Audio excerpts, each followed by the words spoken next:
Welcome to Event Rat. Today we are going to look at a peculiar experience that happened in Ghana because it relates to a 30-day tips on how to plan an event that I started sharing this September. And before I go into that, I'm saying this with all modesty and gratitude. A few persons reached out to me privately, some calls and messages and mails with questions like, how do I handle this? How do I do this? What do I do if this happens and all that? So I thought, okay, why don't I just create a 30-day tips on how to plan an event like a pro and share so that everybody would just benefit from it. Now, these are not just random tips. No, these tips were actually categorized.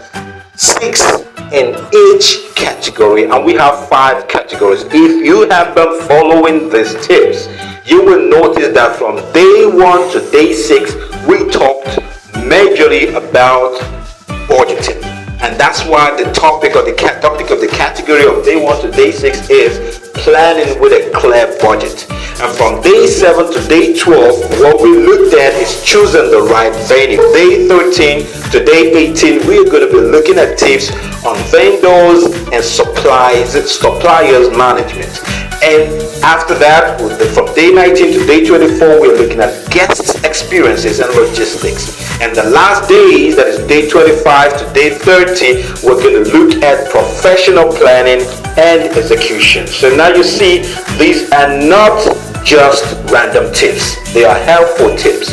If you have been following these tips, congratulations. Make sure you stay to the end of the last day. But if you haven't, I want to encourage you to boss me. I will share the tips from where we started to where we are at the time you're going to send me the message.